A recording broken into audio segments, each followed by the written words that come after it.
সম্মানিত শহীদ এই মুহূর্তে বক্তব্য পেশ করবেন আজকের এই মঞ্চের 11 জন ঐক্য জোটের সম্মানিত অতিথি কুড়িগ্রাম 2 আসনের অহংকার, রংপুরের অহংকার, আমাদের জাতীয় সংসদের অহংকার, জাতীয় নাগরিক পার্টির কেন্দ্রীয় যুগ্ম আহ্বায়ক এবং সংসদ সদস্য ডক্টর আতিকুর রহমান এমপি এই মুহূর্তে বক্তব্য পেশ করবেন ডক্টর আতিকুর রহমান এমপি।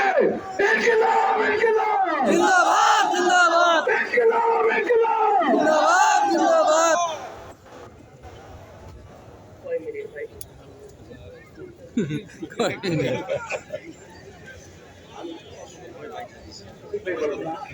বিসমিল্লাহির রহমানির রহিম। ইয়্যাকা না'বুদু ওয়া ইয়্যাকা নাস্তাঈন। প্রিয় গাজীপুরবাসী, আসসালামু আলাইকুম। ওয়ালাইকুম আসসালাম। আপনারা কেমন আছেন? আলহামদুলিল্লাহ। কেমনে ভালো থাকেন? এখানে এই জুলাই যোদ্ধাদের কারণে এই সরকার ক্ষমতা এসেছে, সেই জুলাই যোদ্ধাদের চোখ তুলে নেওয়া হচ্ছে। এটা কোন ধরনের জুলাই সনদ বাস্তবায়ন রে ভাই?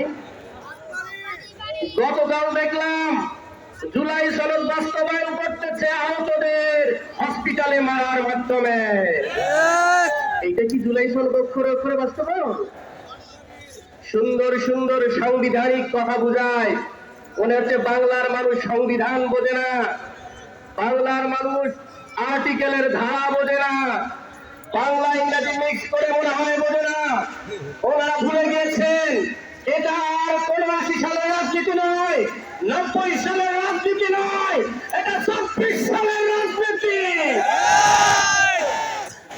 এখানে আগের মতো আর ইন্ডিয়ান দালালি চলবে না। আমরা বুঝতে পারছি, কিছু লোকের দেখতেছি জুলাই বললে অন্তরের জ্বালা শুরু হয়ে যায়, তাই না ভাই? জুলাই মাস আসলে কণ্ঠ নিচু করে কথা বলবা। জুলাই মাস আসলে ওই ফেসিবাদের দালালরা মাথা নিচু করে হাঁটবা। ইন্ডিয়ান দালালদের অন্তরের জ্বালা শুরু হয়েছে। আপনারা জানেন কেন মারামারি হচ্ছে? অনেক কথা বাজারে আছে। আমার কাছে মনে হয় এই আজকের দিনে আমাদের আনন্দ করার কথা, শেখ হাসিনার বিরুদ্ধে কথা বলার কথা, মাফিয়া তন্ত্রের বিরুদ্ধে কথা বলার কথা। কিন্তু ইন্ডিয়ান পরাজিত শক্তি তারা মনে করে যদি লোকজন আবার বাংলাদেশ পক্ষ শক্তি, ফ্যাসিবাদ বিরোধী শক্তি, জুলাইয়ের শক্তি ইউনাইটেড থাকে, তাহলে ইন্ডিয়ান আধিপত্য বাংলাদেশে থাকবে না।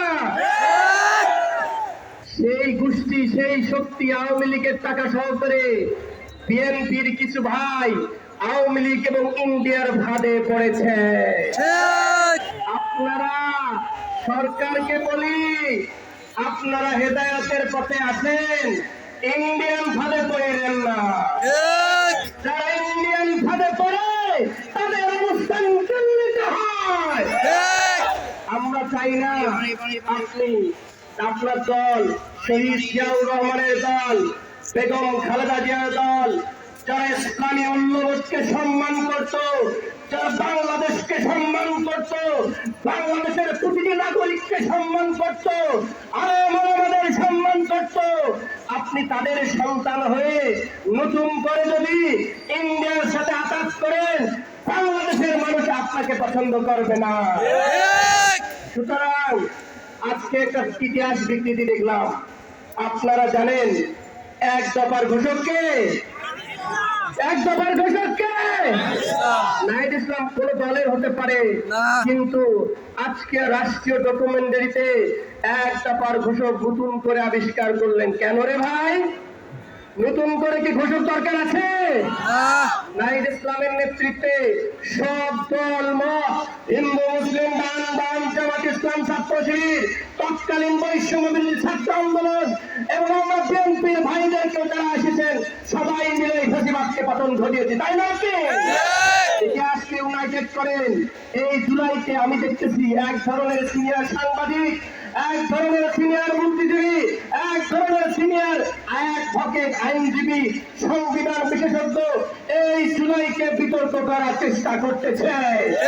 তারা বলার চেষ্টা করে জুলাই একটা খারাপ জিনিস, জুলাই একটা ষড়যন্ত্রের জিনিস, কারণ এই জুলাইকে ধ্বংস করলে ইন্ডিয়ান মাল আবার আনা যায়, চাঁদাবাজি করে খাওয়া যায়, প্রশ্ন করা যাবে না, কোন কোয়েশ্চেন করা যাবে না, মিডিয়ায় কথা বলা যাবে না।